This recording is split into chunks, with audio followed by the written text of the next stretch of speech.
Okay. All right. That was I forgot that was a problem that I think you had, Rhett, at one point before. It was like, oh yeah, I had to. You tried to use the noise canceling thing and didn't pick up. Oh yeah. When I use crisp audio doesn't pick up any clapping for me, so I had to go clap. Yeah. What fucking episode is this? Oh Jesus. 50 something. No idea. Excuse me. This is 55. Morgan, add some reverb to that burp. Slow it down and reverb it. You know when like podcasts go for like their ad break? And they have like some sound they do like, okay, now we're going to like the paid section. Yeah, just have that like slowed down to like 10%, but with just hella fucking reverb on there. Yeah. Oh man. It's like the Tim Allen grunt, but it's a burp. Yeah, if we could ever sucker in a sponsor into this podcast, they're in for a wild ride. They don't know what they're getting themselves into. We're already sponsored by Karl Marx. Thank you, Carl. Are we? Shout out to Karl Marx. Because all of Yaze is sponsored by the Marxman. All right. I'll fuck with that. Okay, I will bring us in. Oh, that was a good one. I cracked my knuckles. It's not going to show up on any recording. Hold on. Before we don't reel me in yet. Don't reel me in. Okay. Okay, I'm good. All right. Hello and welcome to the YASEcast. This is episode number 55. Nice long summer vacation. A whole bunch of summer vacations peppered in there. Obviously I'm Eclipse. I should stick to one, either my handle or my real name. Eclipse, Nick, I don't care either way. Anyway, more importantly, today with me I have Velius. Hi. And we have Rhett. Howdy. We had to, so there was a lot of banter going on before we actually started recording. I was like, hold on, we have to stop, and then we're gonna jump back to a time lost to recordings. Mario 64. We're just jumping right into the shit. We're fucking going for it. We're going right in. No segue. Fuck a segue. We'll do check-ins later. We were getting to a discussion about Mario 64, and I think Rhett, you brought it up.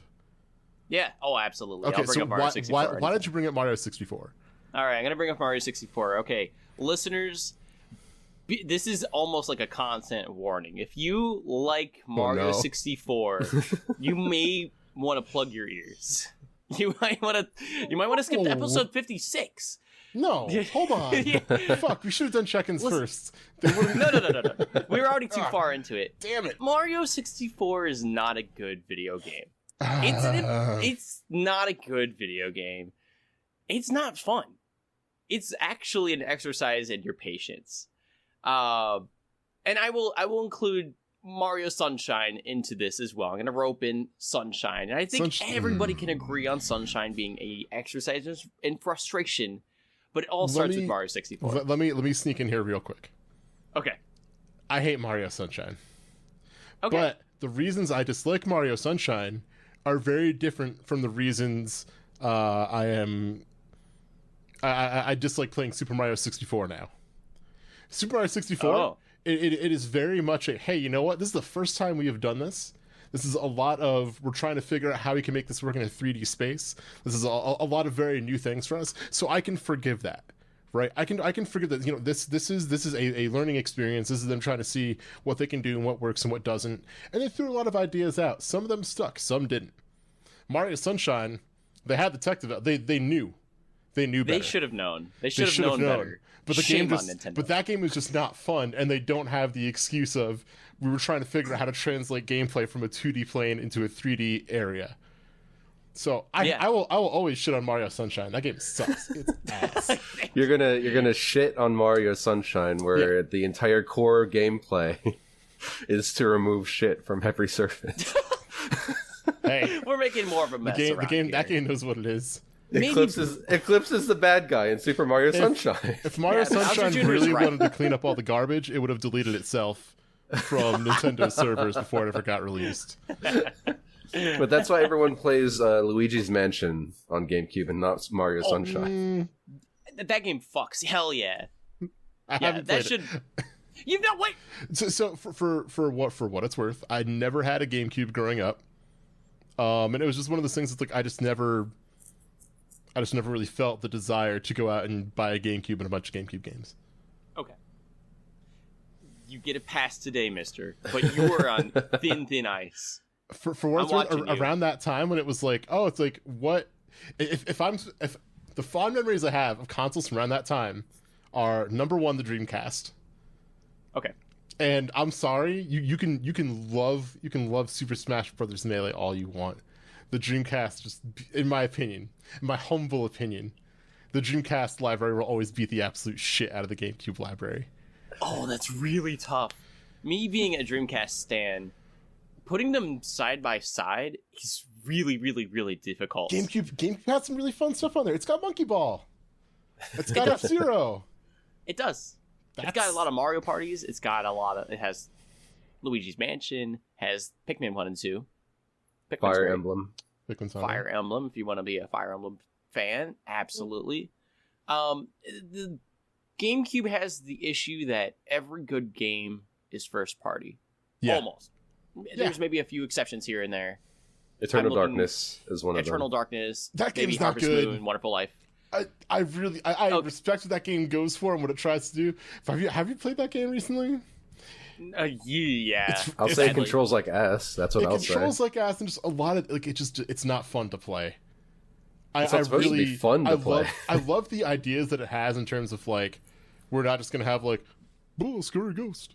Like, it's not just like that shit to like scare you. It's like all this like weirder stuff, which I'm into that idea. It's just I just don't think it plays well. So it's one of those things where it's like, I can respect it. I do respect Eternal Darkness, but I do not think that is a fun game to play. You also can't really like emulate it properly because there's times where you have to like switch the controller port and trying to do that, and it's not the same. You know, there's nothing that you can do to replicate having to switch from like player 1 control port to like player 4 control port because the game is fucking with you, just because it's like, oh, your insanity meter is all, you know, you have no sanity left, so you lose control of your character until you plug it in a different controller port. Like, emulation ruins that completely. You know what's really funny to think about? If any of the shit that like Eternal Darkness used to like try and like scare you, that wasn't just like, you know, monsters and like jump scares and shit, if it was just like, people would be like, oh yeah, this would be like a really cool like copy protection shit. Like, for example, like Earthbound had, where it's like, oh, make you play like a super hard version of the game. It's like, well, what if the game, if it realized it was like a pirated copy, it would just like start like fucking with your volume and force you to like change which controller port you had plugged in. Just like all that shit. That would fucking rule. That would rule. That'd be incredible. I'm gonna pass it on to indie developers to kind of pick up that kind of concept, because that's definitely something somebody should take and run with. Absolutely, just hide that somewhere in a code of your indie game. Some cool ass copy protection. Yeah, because you know, indie developers always try to copy protect their .exe files. Always, they're notorious. Everything on itch.io is just the levels of DRM I have to get through on that site. Let me tell you. Yeah. You know what? You know what, Eclipse? Like, maybe it's good you never had a GameCube, because you never had to experience the pain that I had of realizing my Fire Emblem disc from my GameCube days was a unintended casualty of my divorce. Damn. Oh. I got the case. I don't know where the disc is, and I'm not going back to trying to figure out where it's at. That's even worse than like she took the kids. she took my Fire Emblem disc. To be fair, it's not like she probably didn't know that she's got it somewhere in her house, you know. But it's even more painful. You think of it that way. I was just like, I was going through all my old games. I was like, I finally get my old games back, and then I opened the case, and guess what's not there? No. The pain is real. The struggle is real. Although, you know, fuck retro game collection, honestly. Fuck retro game collecting right now. It sucks so much. It sucks. And I don't know if it's ever going to get better. There's no avenue where I can ever see retro game collecting improving ever. It's just going to keep on going up and up in price. I feel like it has to start with the people who are pushing like higher price. Like it's the auction companies. It is dead ass the fucking auction and the grading companies. I don't know if you guys saw the video that was floating around about grading and stuff like that and all that shit exposed. But that if you haven't seen it, I believe it's by Carl. I don't know how to pronounce his fucking last name. I think it's Karl for Carl, and then Jobst. Yes, he put out a very, very, very, very, very good video called "Exposing Fraud and Deception in the Retro Video Game Market," which is going to show that essentially we're going through a really bad bout of price fixing right now, and the same people who are setting the prices are the people who are buying up all the games. Ooh, yeah. It just becomes this cycle of almost like insider trading, I guess, with like stocks in a way. And they're just artificially blowing up prices. Here's the kicker. The same companies that are led by the same people, or same person, I guess I should probably say, did the exact same thing with baseball cards way back when, which led to baseball cards completely just nosediving in value and no one giving a shit about them anymore. Yeah. Same, as far as I know, I don't want to be lying. As far as I know, the same exact thing is happening in the Pokemon trading card community now with the boom of how popular Pokemon trading cards are. There is one main grading company that's been handling all this. The weird thing about them is that they don't have a standard price to grade your cards. They determine the price of the grading based on how valuable they think your card is. Right. So if you send in a more expensive, it's now there's more grading companies now coming out. I can't name exact names. I'm not that well versed to speak on it, but yeah, same thing's happening on Pokemon trading cards as far as I know. It sucks, and I don't see an end to it. Everything is awful. It is. It sucks, especially because like I used to be very involved with the retro collecting scene, and a good chunk of that is people like, hey, I really love these games. I want to have like a piece of this history, and sometimes it's like I want to get a whole a library of a thing, but it's very rarely about just like I want to buy this and then like flip it for a higher price. Like that was such like a fucking rarity like a decade ago, but now it's just like it's insane. Fuck, man, the prices of Game Boy Advances are goddamn crazy right now. I wanted to pick one up just to like tinker with and mod.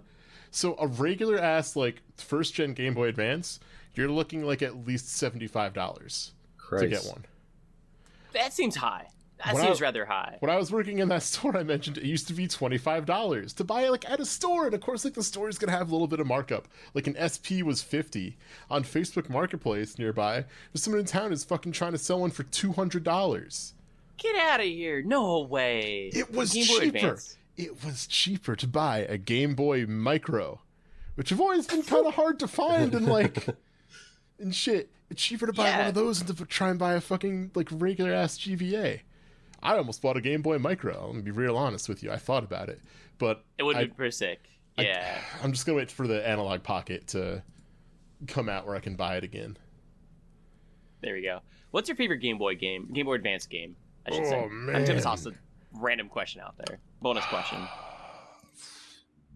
It's tough, right? Off the top of my head, I want to say Castlevania Aria of Sorrow.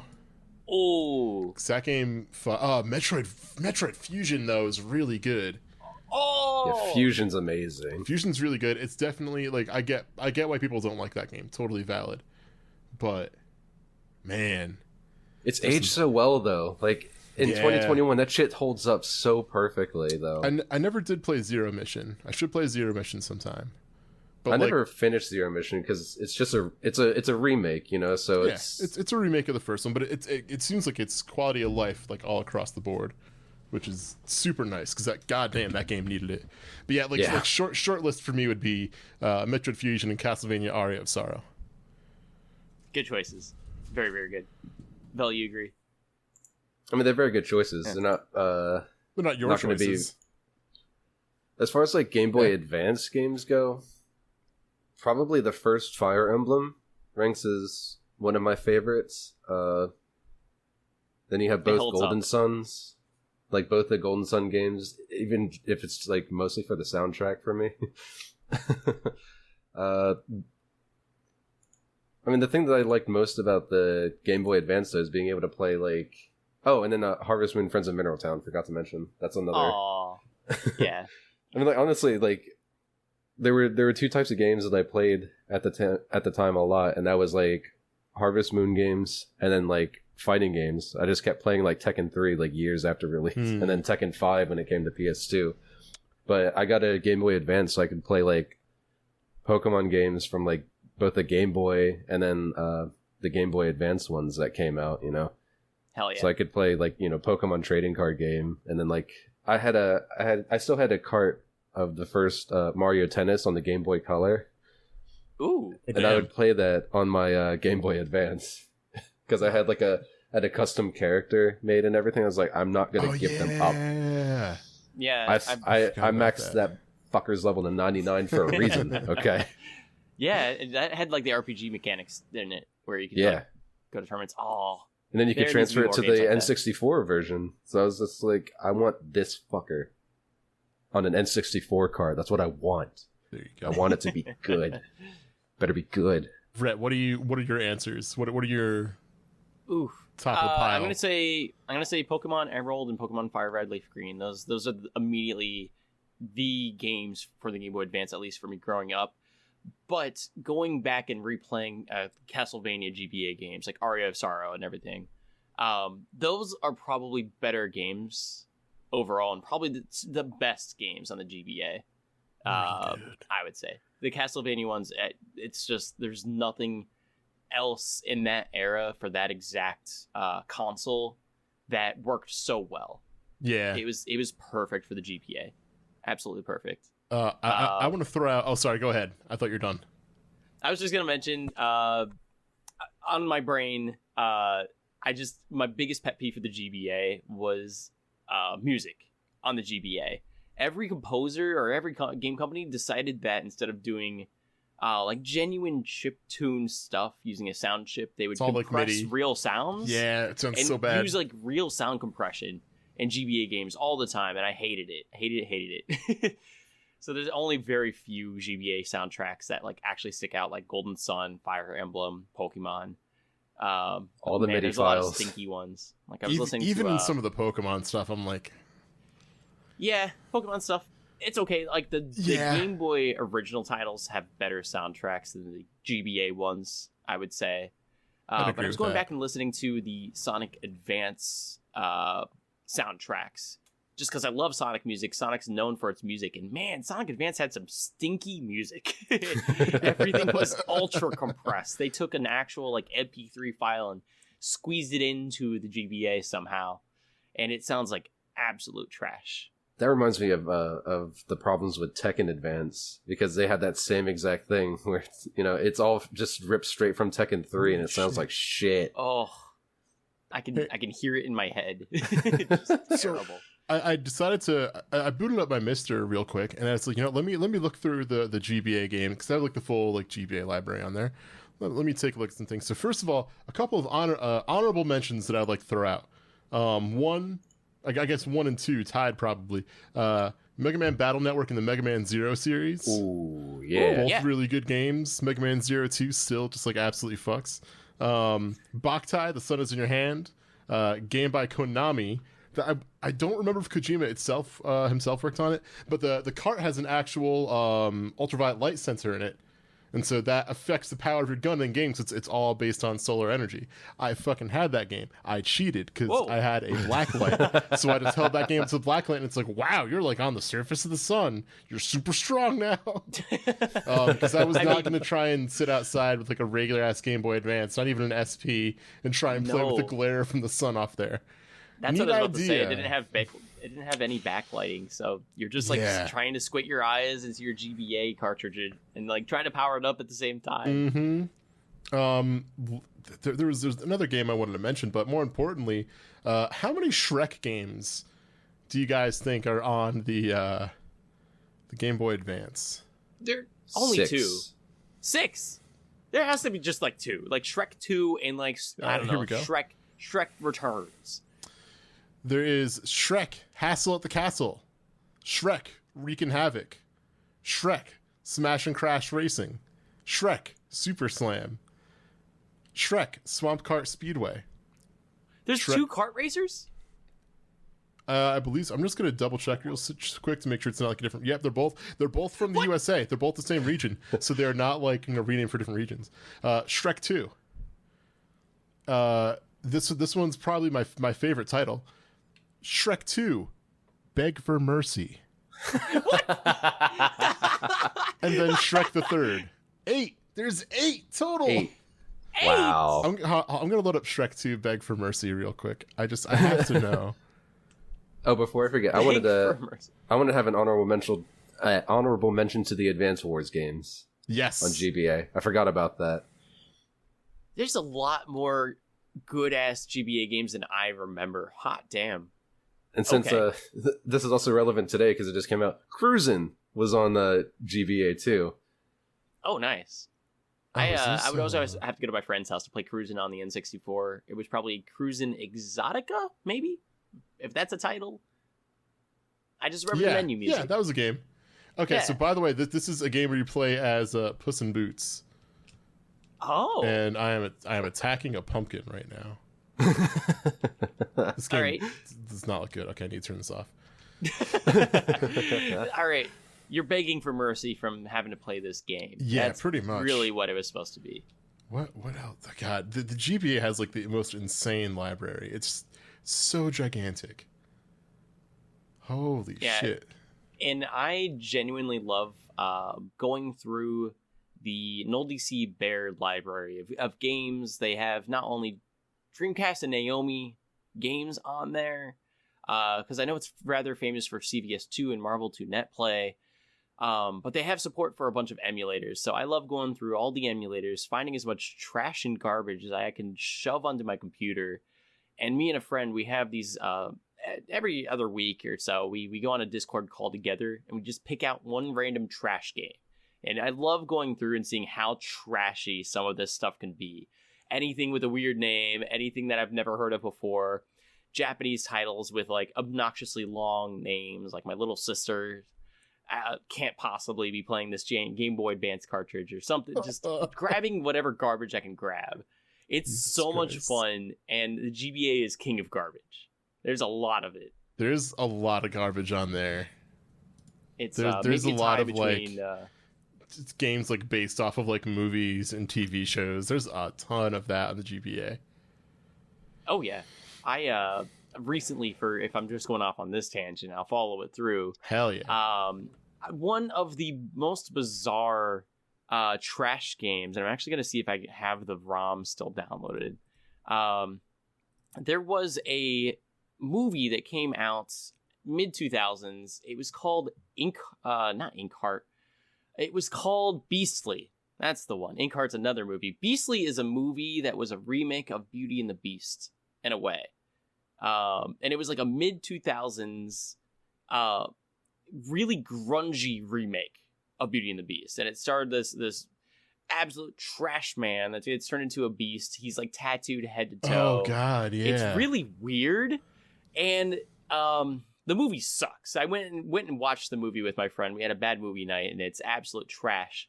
Somehow they made a Nintendo DS game based off of Beastly. And some way, somehow, this random Beauty and the Beast remake got a Nintendo DS game. So I downloaded it, and all it is, it's just still images from the Beastly movie, and it's one of those games where you find the difference between the two pictures.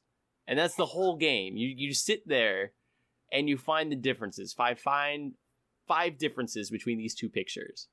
And then on top of that, they have Wi-Fi play as well. So you can go 1v1 and try and best your buds in finding the differences between these pictures. But my god. It's so bizarre. This is just a picture of a dude with face tattoos. Exactly. That's the beast. And there's some metal on his face, I suppose. I'm posting this in Yase Media, but like that's him. That is. He's just a shitty. I forgot how he's a shitty dude in a shitty metal band. That's it. He's just.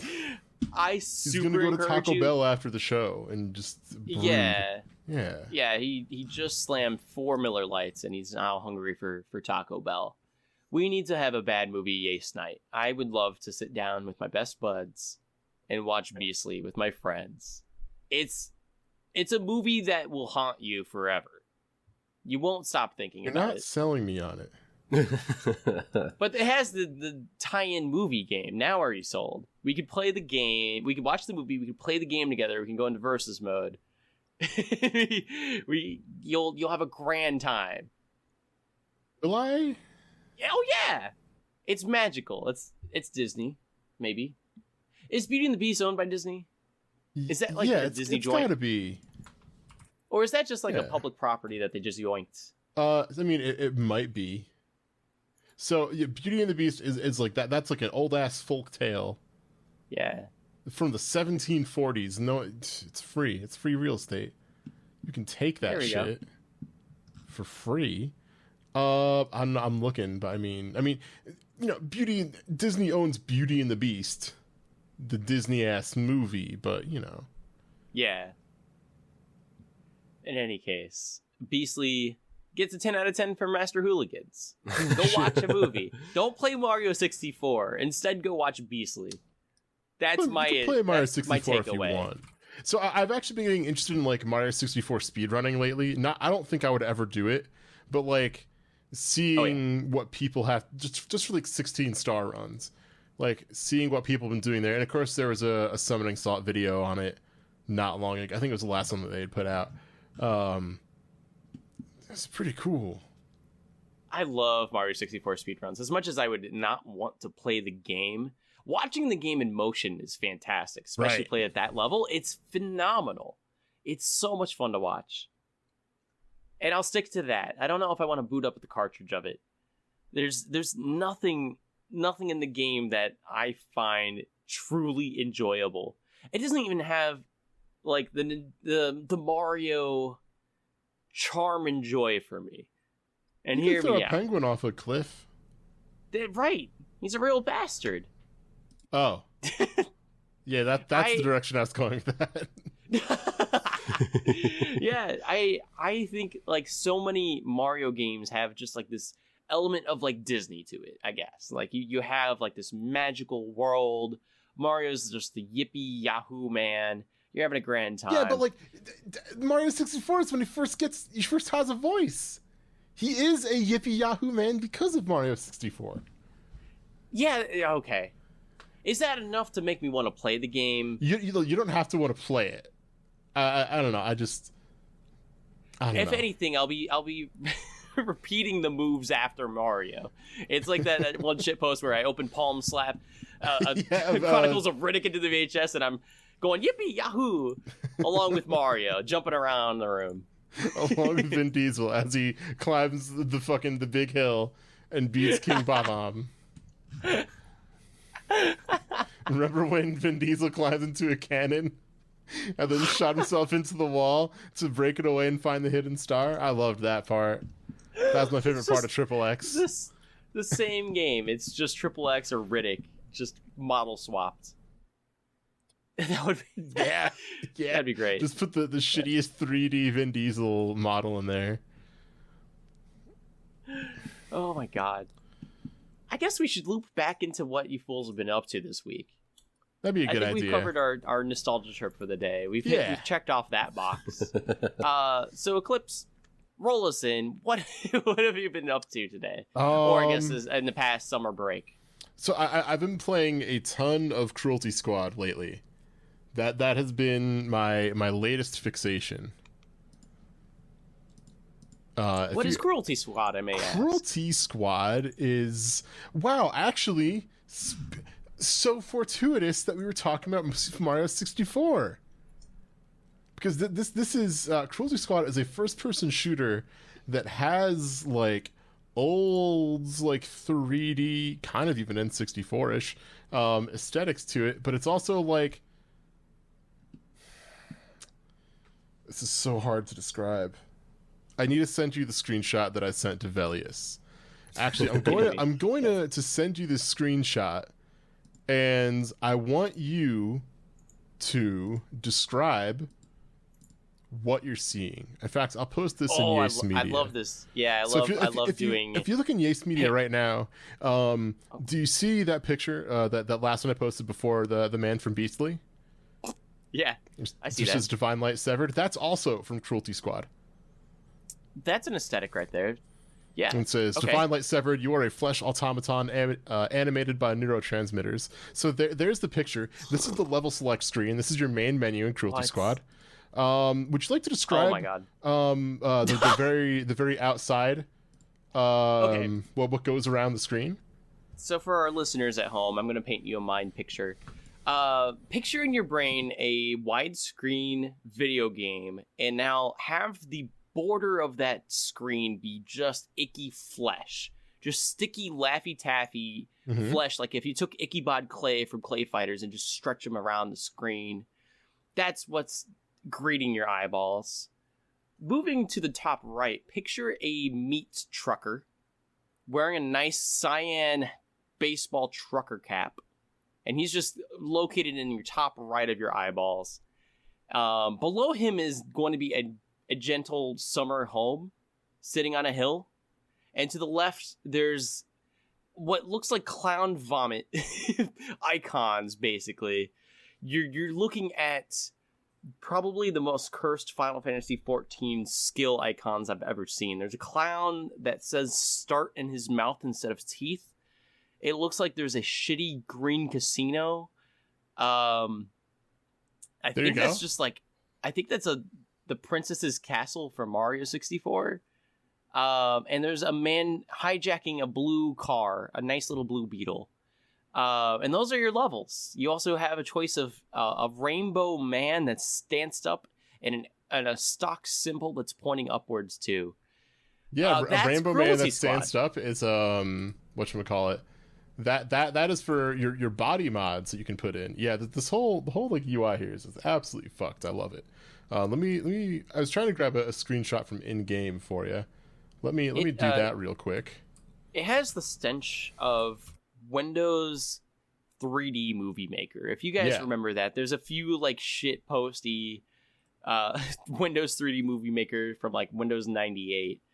I actually would argue that some of these assets are directly out of that exact engine. It has that kind of stench. So this is a screenshot of in-game. Please forgive the little squares that show up there. I had to pause the game so it would show up. Underneath those squares is a giant pulsating blob of flesh-like mass that just has life written over it, and then that number underneath. That's your health there. See, you can get an idea that this is a weird ass fucking aesthetic for a game. Yes. Right. We can leave it there. But it is a first person shooter. It is super fucking weird. There's a lot of criticisms of capitalism in it. There's a lot of like criticisms of like tech culture. It's very fun to play. It is very punishing. There are a ton of secrets to find. There's like 3 different endings depending on how much you actually do in the game. A lot of it has a lot of talks about spiritual and intellectual enlightenment. Like it's a super interesting game, and it's also like it also kind of feels like a shitpost. There's so much more to it, and the more I play and speak with the NPCs and things, it's like slowly peeling back a layer. There's one thing that's really fucking cool, and this is kind of a spoiler, but oh well, deal with it. There is an NPC you talk to in the last normal non-secret level, and he says to you, "Did you know that the 640 by 480 resolution was a gift from God? It allows you to see things that you normally can't even see. If you go to a certain spot in the tutorial level and you change your resolution to 640 by 480, it reveals that there's a false wall that you can walk through and find like a whole bunch of secret shit that then you can use to unlock a whole bunch of other things." And it's only like this one weird like throwaway line by like an NPC. There's a whole bunch of like weird dialogue in the game. Like someone else says something that leads you to believe that, oh hey, if I go back to this level with some other shit, like there's probably a lot of things I missed out on. it's super fucking cool. Super fucking super cool sick. game. I'm glad that it's more intellectual than just shock value, because at first it's an assault on your eyeballs where you're just like, wow, this is really heavily leaning into just shock value gross aesthetic. Everything's icky and fleshy and green and slimy and bad. And the game kind of like, I don't know the best way to put it, but there's a lot of like criticism of the player for being like, yeah, you really fucking love this violence, don't you? Like shit like that kind of going down the like Hotline Miami kind of route. Kind of, yeah, but it's a little it's all wrapped in this like this shitpost wrapper, you know? This thin Makes layer it easier to of digest. shitposting. Yeah. It I can see it just like clinging on to your interest, I guess. Like you have to keep on going to know what's around the corner, what's next, how much weirder can this get. Interesting, because I'm sure like there's a lot of experimental indie games out there that use shock value and weird aesthetics as just that's what you see at face value is what you get. It's almost normal because it is just weird, and that's there's nothing else beneath the surface. But this actually sounds like there's a genuine fun video game with like intellectual concepts beneath the surface, and that's really interesting. Yeah. Oh god, there's the developer's also really fucking funny on Twitter. There's something like someone's like, oh, will you port, we really want to like port this to other platforms so that it's PC only, and they're like, porting this means that I have to do work on it, so no, like I will never port the game. It's like, I don't want to fucking work. Fuck that. It's like right on. Big mood. It rules. I highly recommend. If you don't want to buy it based off of what you've been hearing, listen. I totally get it. Don't blame you. We've painted a very weird picture of a very weird game. If anything, but check it out.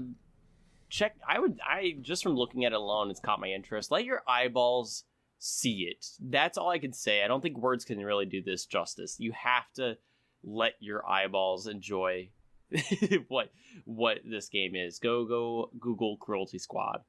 Yeah, there's a couple really good videos about it too. There's one, I can't remember who I watched it from, but like it was kind of like their thoughts as they're playing through the game. It's good. It's a good game. Check out Cruelty Squad. That's it. I'm just gonna stop talking. Check it out. It's by Civvie. It's by Civvie11. That's what it was. Yeah, Civvie 11. Go watch that video. It fucking rules. Cruelty Squad rules. It is the most unique thing I've played in a very long time. Sure as hell looks like it. Absolutely. Vel, let's swing on down to you. What have you been doing on summer break? You can tell the class what you've been doing on summer break here. Honestly, I haven't been doing that much as far as like gaming goes. I actually I picked up the Berserk Musou game on PS4 because it finally went on sale, so it was only $24. And nice. I mean, like, it's okay. It's like most of what you're getting is that a lot of the characters do actually handle very differently from each other. So like Casca is very much like faster than Guts is, but most of her attacks do less damage, and you need to connect a lot of her like multi-hit combos in order to do respectable amounts of damage. And she's not really got a lot of like AoE type of attack patterns. A lot of hers are just like you take down a single target and you can do a lot versus one target, but you don't have as much reach because, you know, Guts' entire thing is these very big swings of, you know, his big sword, and it just goes everywhere and it does all the damage everywhere. Then other characters have just different characteristics to their attacks. You level them up like you do in any traditional Musou game, but it doesn't quite do a lot different in comparison to, you know, like Hyrule Warriors had a lot of, you know, like the the Zelda items, you know, like there's a lot of interactions in the map with a lot of other things. You don't really get that in the Berserk version. So you get a few things that are cool about it, but it's not going to be like revolutionary. And the story itself is kind of, it goes into more depth than the CG movies or the show that came after. And it actually explores characters that get like omitted altogether from both to pad out the content. But it doesn't go any further than the anime series. And it takes a lot of the animation from those from the movies and from the show, which is kind of disappointing because the show looks like shit. Yeah, disappointingly. Ooh. Yeah, but at the very least, it does. You know, you get a lot more content than I expected anyway, which is nice. It's just not going to be like a revolutionary game or anything. But you know, after Miura passed away, and the game also never goes on fucking sale, so that's another reason why I never really reached into it very far. It's like $60 for this is a fucking stretch. Yeah, because the game's from what, like 2017, 2018? Yeah, I want to say like It's 2017. a couple years old. Yeah. So I'm surprised that it would still be at like the $60 price tag for so long for just a Musou game. But Musou games are fun. Honestly, there's just good amounts of video game fun packed in there. As long as it's not 9, because 9 sucks. Then don't play 9. You can play Berserk. There we go. Or like Hyrule Warriors. Other than like Hyrule Warriors, the best Dynasty Warriors is probably Dynasty Warriors 8. You get a shit ton of characters, a shit ton of weapons, a whole bunch of maps, a whole lot of interaction, and you know, like there's so much extra shit that you can do in that game, even though it has a ridiculous amount of DLC. But 9 basically took all that away and was like, here's an open world map that's filled with nothing. And it's not I remember. Fun. Yeah. It's like it took everything, and then also they changed all the characters to be like sharing weapons between like only like 5 or 6 different types. So like iconic characters had their weapons removed to be replaced with generic shit, and then some of those weapons came back to those characters as paid DLC, which is bullshit. It was like the exact same. It was the exact same kind of shit that they did with Dynasty Warriors 6. Because they reduced the weapon numbers in that game too, and everyone fucking hated it. So they, I guess, assumed, just like, you know what the problem was? We didn't have open world maps in Dynasty Warrior 6. Maybe they'll hate us less if we just, you know, give them a big open world. I don't know the thought process behind that, because an open world concept doesn't really seem to flow very nicely into a Musou type game. I can't imagine why they thought an open world had to be put into a Musou.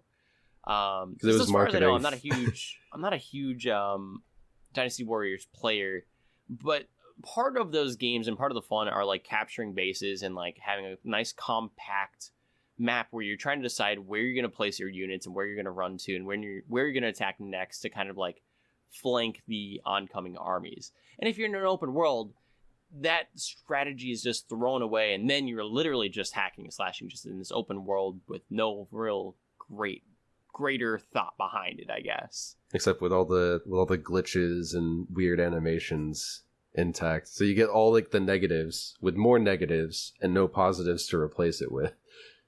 Good job. Which is why like Hyrule Warriors was like so much better. It's like, oh, you get like the new characters, which are, you know, not amazing, but still cool. You get the Zelda theme. You get a lot of interesting contextual gameplay elements, and it feels like actually new and fresh. You get Linkle too, like Linkle, a fan character made it into like an official Zelda game. It's weird, cool, but weird. But you know, it's like there's so much personality in that game. It makes up for any of the deficiencies it has. The same cannot be said for Dynasty Warriors 9, because it just limits you on everything.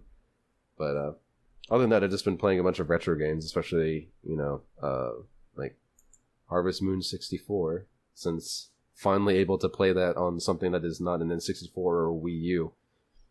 Because those are the only two places where it's available. Legally, anyway.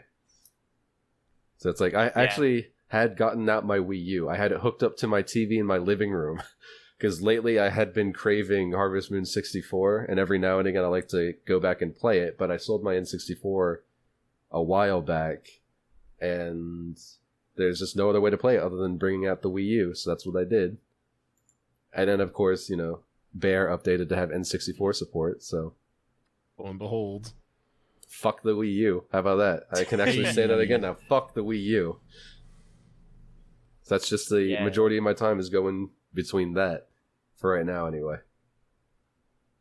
That's pleasant, though. You're definitely in a good mind space with those games. Complete different opposite spectrums, I would say, between Musuo Berserk and Harvest Moon 64. You can't get much farther apart than that.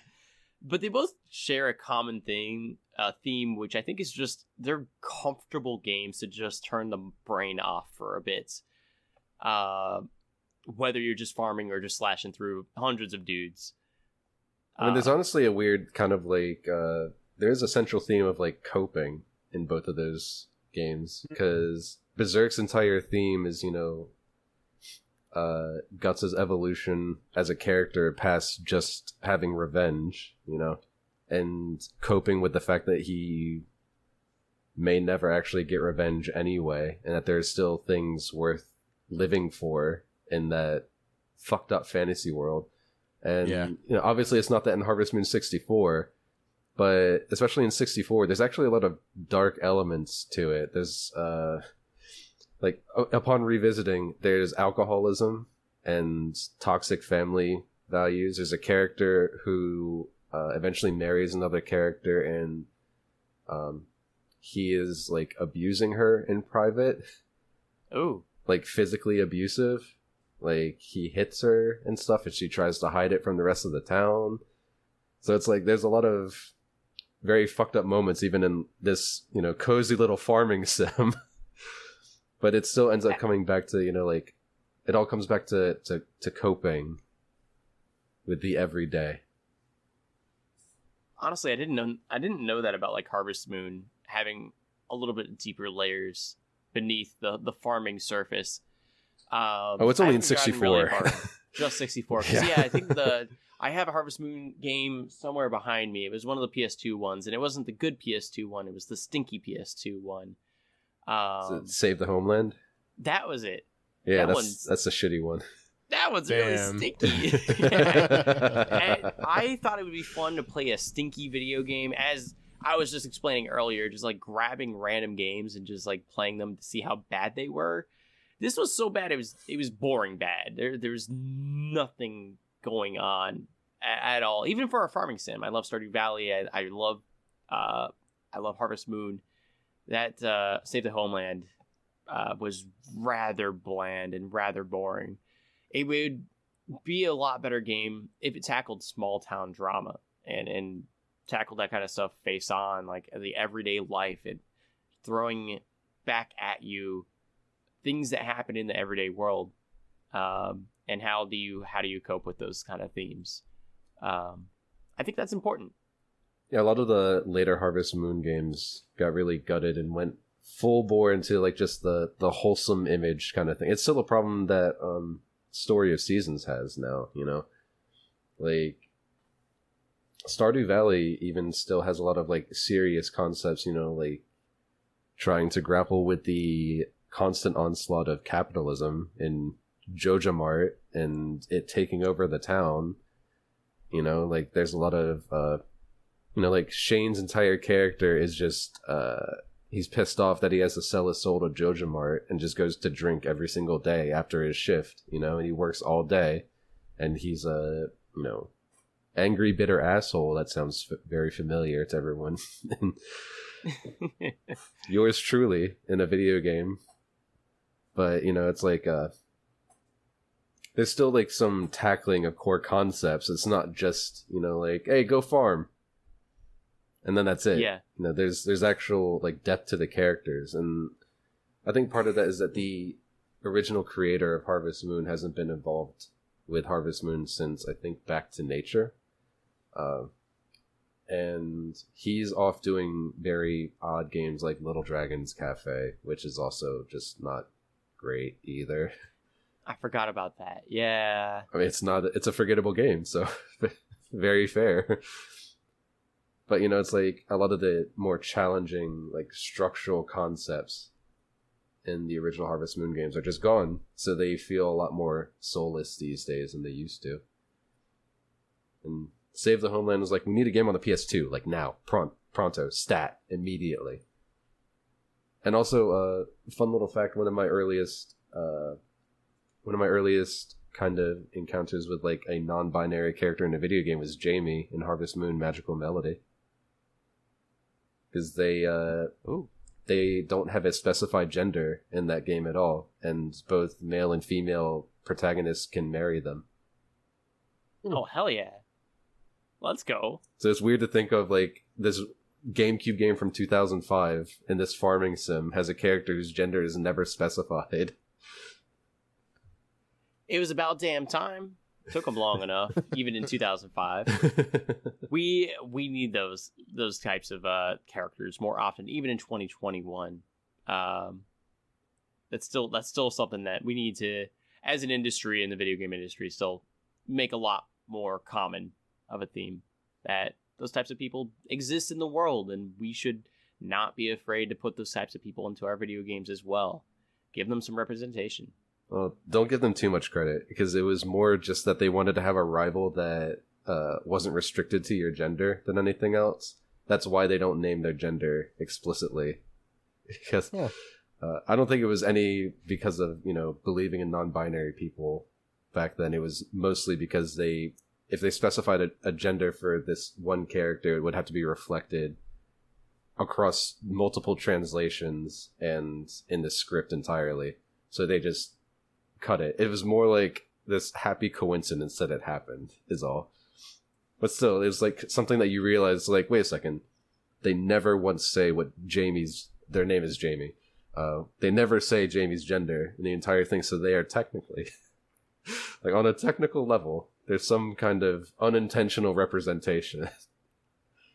Circa 16 years ago. But, I just don't want to give credit to something that was clearly just for marketing, like.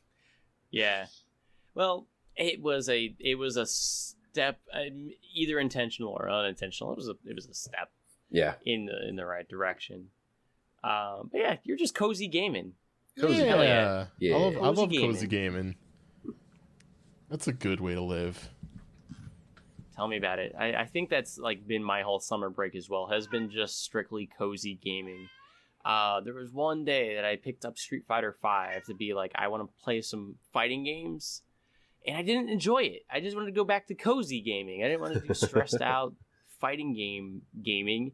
It's tough for me to get into that mindset right now in the last couple weeks. Like, I haven't really picked up Street Fighter V. I haven't really picked up Guilty Gear Strive, and just the thought of having to sit there and stress about fighting games wasn't really appealing. So instead, I've been playing a hell of a lot of Mega Man and mobile gaming. But let's talk about Mega Man. I went and they had a Mega Man sale on the PlayStation Network, so I was able to go and grab Mega Man 1 through 10 through the Legacy collections. That was all half off. I got Mega Man 11 because that was half off. I got Mega Man X1 through X8 because that was all half off. And then second hand, I got the Mega Man ZX collection for the Nintendo Switch for like $10 because I had a bunch of GameStop coupons. So now I'm the owner of something like 28 Mega Man games. Jesus! Been sitting down and playing through, which is absolutely fantastic for my mental health. Brett, in a way. Are you the Mega Man now? I'm turning into the Mega Man. Absolutely. Put me in the damn helmet. I'll be best friends with Bass and, Dr. Light and Rush the dog. I'll be their friend. Mega MasterWho. It's just cozy. And, like, the nice thing is, like, you don't have to commit a lot of time to those games either. They're not terribly long games, but even then, you can just hop in and do, like, 1 or 2 levels after work, and, like, if that's all the gaming time that you have, you don't feel guilty. Because I've also been off to the side as, like, a tweener game, been playing No Man's Sky, and just going back to that, it's was basically available to me through the Xbox Game Pass, and I haven't touched it in years, so I thought I might go back and try No Man's Sky. There's almost a tie-in of guilt when you're not playing that game, in a way, just because there's so much to do. It feels like you have to spend a lot of dedicated time to building up your materials and your base and collecting and exploring and continuously doing stuff in that game, that if you're going to sit down, you might as well be sitting down for 2 or 3 hours, because you're kind of roped into, you have to do a lot inside of it. Where Mega Man, I could just hop on and, just knocked out Mega Man 3. I'm on Mega Man 4, and just playing through all the games and just doing a level here and there every night. It's extremely cozy gaming, and they all hold up phenomenal. Even Mega Man 1. A lot of people think it's a little rough around the edges. I still had a really good time playing through even the first Mega Man game. They're all incredibly strong. The gameplay holds up to this day. You can't go wrong with just jumping and shooting, and they pretty much perfected that from the get-go. Yeah. So I've been doing that, and then I also, because I just can't focus on one game genre or one game, and I have to hop around to everything, I've also been getting more into simulation racing, and got myself an iRacing subscription. And for those that don't know what iRacing is, it is a simulation racing game that you have to pay a monthly subscription for. And it's probably one of the more popular simulation racing games. The NASCAR series, when they were not able to race in person due to COVID restrictions, they chose iRacing as the follow-up esports official event for NASCAR. So they take it very seriously. And that's been, again, kind of the same vein as like a fighting game, Street Fighter or Guilty Gear or whatever it may be. There's a lot of stress involved with that. But it's a more fun stress, because at least in fighting games, you either win or you lose. There's no in between. In a racing game, if you're on a track with 20 other people, if you get 15th place, you're like, hey, I did all right. I'm better than 5 other people. It's stressful, but it's still, you kind of walk away feeling satisfied with your time into it as well. And it's both stressful and cozy. It's stressful because you're in this competitive environment with other people that are competitive from around the world. You have ranking points on the line that if you pop your tire or round off into the wall or whatever, you're going to lose your ranking points, and those are precious to you. But you're doing the same task for about an hour. When you sit down for a race, you're going to be strapped in for a damn while. And when you're sitting there just doing the same track over and over for an hour straight, you kind of get in the zone. You kind of zone out and forget everything else about the world around you. You're just doing the same task over and over for so long that it's really cozy to just hyper focus on one thing and not have your mind bounce around between a whole bunch of stuff at once. So that's kind of been my summer break, has been trying to give my brain some relief in any way I can by bouncing between a bunch of genres. But nothing fighting game related. I just can't. I don't know if I'm in the headspace to play fighting games. It's odd. Right. It's weird because I feel like in EA specifically, and around like a lot of the circles that we have in the Discord, a lot of it and a lot of our shared experiences are all through fighting games in some way. Like that's probably the most common tie between us and the server. Absolutely. So yeah, I totally get that, because I've kind of been in the same. It's like aside from I've been playing Melty Blood pretty regularly, but aside from that, like I haven't had Strive installed in a while. I haven't touched a lot outside of that, and it's I'm in the weird same because, boat because I have Concerto loaded up too, and just like I don't really need anything else other than like Alpha 2 and now CVS 2 because of rollback. Right. But, I mean, I guess to the bigger point, and I could be taking this and running off in a direction where I'm on my own here. But it's weird because I feel like so much of my identity with games has been focused around, you know, go to locals, play fighting games, get better and stuff like that. But now it's like not all of a sudden that doesn't feel like that's a part of my personality or who I am or what I want anymore. Like I don't really care about fighting games. I don't really have like any big desire or draw to play them right now. I'm in the same exact boat, 100%. I always thought my big personality whenever I introduced myself to somebody brand new would be like, hey, I'm Rhett. I play fighting games. Right. That's my personality. That's what I do. I go out, travel the U.S., and I go from tournament to tournament. Ever since the pandemic, ever since like Cumber Breaker 2019, basically, my desire to continuously improve myself in fighting games has dropped to like 1/5 of the percent that I used to have. There's just a very hard, it's a hard pill to swallow because I've been doing a lot of self-reflection on that too. Is like, I don't know if fighting games are really what my personality is anymore. Yeah. It's okay to accept that.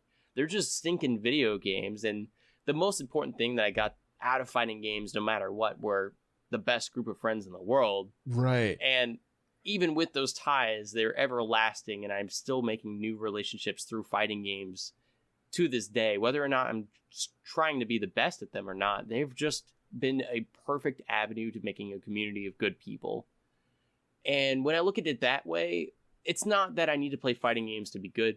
It's that I've been playing fighting games to just have access to friends and having a common interest. And whether or not that's a permanent thing for the rest of my life as far as my interest in fighting games, I think the friendships I've formed were really the end goal out of all of this.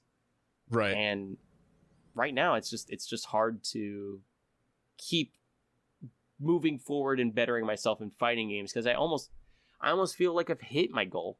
I've hit the big points. And really, if I was going to a tournament, like if CEO was coming up in December, the only reason I want to go to CEO is to see my friends.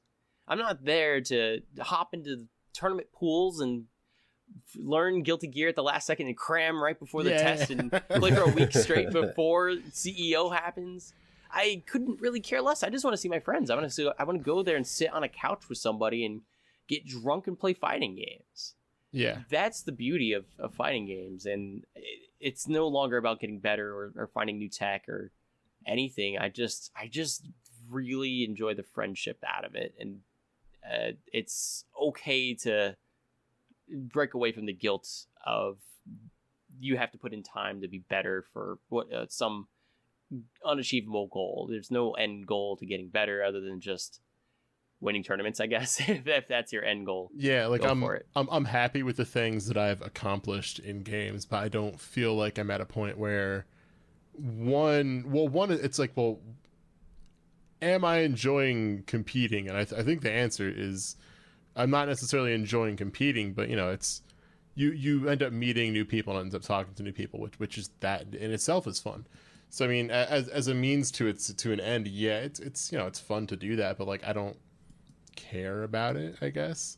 Like I said, I hit the goals that I'm proud of. I don't think I ever had any real ambitions of becoming a top player in any game. It's funny because I look and I think about how I first kind of responded when I found out about like I guess at the time UFGT's mystery tournament and stuff like that. Now Combo Breaker and Frosty as well. But it was always like, wow, like this is so funny. Can't wait to see what they're gonna play. But now it's just like, this is the closest we're gonna get to like, hey, we're gonna bust out a bunch of random ass games on like a fucking Sunday afternoon. Let's just fuck it, just play some random ass like versus modes and let's do like a silly little thing out of it, right? It's like don't act. Well, would never give a shit about winning, but like even last Combo Breaker 2019, Jesus Christ. Tell me about it. Yeah. But it was like, oh hell yeah, I gotta play Power Stone, I played Duck Game, I gotta play all these games I like, and some games that were just like shit, but like, yeah, it's awesome just hanging out with people. I remember watching you in that tournament bracket too. You were having the time of your life. Yeah, I ended up losing, and like I didn't give a shit. I'm like, I bodied somebody in Duck Game, and I gotta play Power Stone. Like, pretty good. Pretty good as far as mystery game tournaments go. Now you got Power Stone with rollback. I guess. I don't know if that's a game like I would ever want to play like with rollback. I feel like it's purely like, you know, hey, we're like fucking around locally. Because I feel like once I'm playing it like online, it's like, okay, now there's more effort that goes into like, I got to make sure I got it downloaded and to set up controls, and it's like, if I have to at any point in my life double check my key bindings for Power Stone, I feel like I'm taking a game too seriously. I get it. Yeah, you just need to find that energy of like fucking around again, like you're saying, like just busting out random games. Like if it is just Power Stone and it's just a Sunday night and you're just on a Discord call with friends and Power Stone just happens to come up, sure as hell you'd play it. Yeah, fuck yeah. It's just, you just need to find those vibes and those energies, and that's really what I'm looking for fighting games anymore. And playing Guilty Gear Strive online, hopping into the tower isn't giving me any enjoyment. It's really almost making me more unhappy doing that in a way. I just wish I'd be doing something else more fun, playing with friends or doing much more else than going into the ranked tower of Strive. Let me ask you a question, and I'm still trying to figure out the right words for it in my head. So apologies if it doesn't come across super clear at first. I think it's pretty clear to say that at least for you and I, Rhett, it's, you know, people talk about like losing the spark, you know? Yeah. Do you want to get it back? Oh hell yeah. Yeah. Yeah, I don't know what would get it back. There's something really encouraging about your life pushing forward and challenging yourself at the same time. Like, I know this is kind of been a downer talk, but I don't think it is. There's like, in a way, like we're like, oh man, we lost the spark. Like, oh, we're washed up and not playing fighting games anymore, and we've but we're finding our own happiness in our own routes or whatever. Right. But if I could get that spark back, there was a certain amount of pride you kind of carry in yourself when you're like, yeah, I'm competitive, I'm beating people's asses in this game, and like I'm only gonna get better. There's a certain really good amount of like charisma and energy you carry with yourself when you get that spark, and you just kind of feel that fire in your stomach, and you're like, oh my god, like I'm on fire. Like I can't wait to go home and lab something. I can't wait to go home and like play my friends and beat their asses. Like there's something magical about that, and I don't know if it's the pandemic that took that away from me or what. Maybe it's just a change in my life, or that I'm getting older or whatever, but tournaments always sparked that fire in my stomach. Only like 2 weeks before the tournament though. Anytime before it, if I was just playing online, I never had that. But if I knew a tournament was coming up and I spent money and I had the hotel booked and I was flying out somewhere, something about all that pressure really lit my soul on fire. And it was a really encouraging thing to get through my day-to-day life, my day-to-day work, and just know like, oh, I'm striving towards something bigger now. I really want to get that spark back. I am just looking for the day that just comes back naturally. I don't know if it's something I can really force. It's just going to be something that it's going to happen. There's going to be one big game or one big event or one change in my life that's going to kind of bring that back naturally. I'm not going to artificially try and force myself to chase the good old days, I guess, and hop online every day to try and keep that spark alive. Right. Because that's unhealthy. It's obsessive and it makes me unhappy. Do you feel the same though? Would you want that spark back? Like, do you kind of have you miss that fire in your belly feeling that you just wanted to be the best for a bit, even if it was for one weekend? Yes and no. I think the bigger question is probably that spark has died out, and I've come to terms with it. I don't think it's a bad thing, but I think it's just in some respects it's like maybe this part of me is something that has changed, or that it's, you know, it's no longer my favorite band in 2004, 2005 was Linkin Park. I loved Linkin Park, but eventually, you know, started listening to other bands. I'm still going to play, you know, fighting games. I'm not going to sell all my fucking joysticks, although I could make some money, but I'm not going to.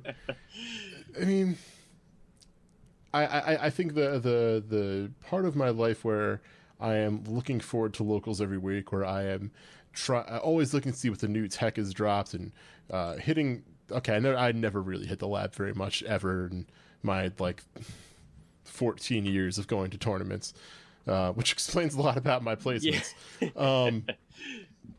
But guilty. Yeah, I don't know. I feel like it's I don't know. It's just not. I don't even want to say not as much of a priority, because that implies that there's something else that's like that has taken that priority that's like really up there, and it's, you know. I just don't think it is. I see what you're saying. And I don't want to frame that as like a sad thing, or like, oh no, Nick doesn't want to go out. It's like, no, but like my priorities for going to tournaments and stuff, and I still plan on going to them, are the same that they've been for the better part of the past decade. I don't care about the tournaments. It's the same reason why I go to or why I used to go to events like Penny Arcade Expo. I just want to go to see people. You know, we still talk on this Discord that is still very much at the root of it. You know, one of the most probably the biggest common core is fighting games. I have all my friends that I've met over the years through fighting games. Through not even like this Discord, but like going back like 10 years when I would talk with people on the Destructoid forums, and who I've recently actually gotten back in touch with it, and we've all been it's just great just to fucking talk to people who you've known for that long. But it's just like, yeah, it's about just hanging out with people. And in some ways, maybe fighting games are like one of the easiest ways to do that, because even just through playing a fighting game with someone, there is an unspoken dialogue. There is. There is a back and forth, and there is, you find out a lot about someone's personality, and you find out what makes them angry, and I don't know. So there's a lot of poetic waxing, I guess, I could do, but I will spare everyone, including myself, on going into that too much further. But yeah, I don't know. I guess it's trying to think about what that spark. Maybe that spark for me right now is Gunpla, because like I've been putting a ton together. I'm almost finished up with this Wing Zero kit that I started over the weekend and did a bunch of like panel lining on. I have so many fucking unfinished kits. That's been my fixation. Here's like 2 things of paint. I spent $60 on some plastic nippers. They cut plastic real well. That's their one thing. They cut plastic real well. Those are so necessary. I built one Gunpla before, and I didn't have any nipping. So I have all these like little nubs on every single stinking part. I try to break off the pieces. You need those. You need to spend the $60.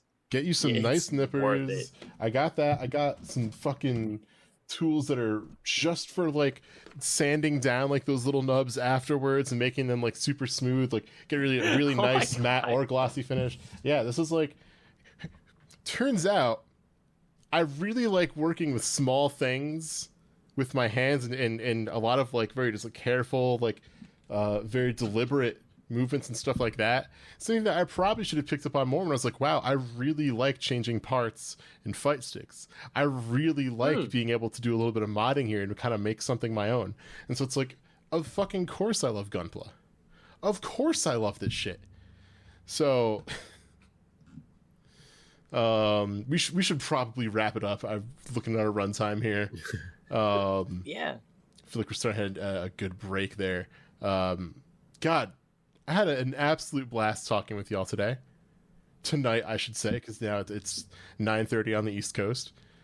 God damn, and thank you to the listener for joining in. This is episode 55 of the YASEcast.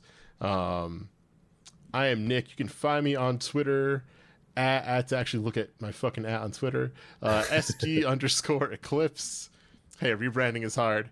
Rhett, where can the people find you? Yeah, you can find me on Twitter at MasterHooligans. That's WHO Ligans. I'm also on Twitch at MasterHooligans. You can maybe catch me driving a car if you want to watch somebody be stressed out driving for an hour straight on a track and crashing into other people. You can watch me do that live for your entertainment. It's free entertainment. You don't have to pay me anything. I will refuse your money. That's where you can find me. Velius, where can the people find you? Find me on Twitter at _Velius and talking about films and stuff at realbattleonfilm.wordpress.com. And that will be all for this week. Thank you so much for joining us again. This is episode number 55. We will catch you next time. And remember, it don't cost shit to be kind. Take it easy, y'all. Ka-ching! That's the sound of no money being spent to be nice. Damn. All I want to do is gunshot, gunshot, gunshot, gunshot, gunshot, cash register noise. Be nice. Be nice. Be nice. Be as nice as my schmovement. see my sponge movement. I'm practicing. My spongement. See my $60 nippers in my spongement. Yo! Come at me.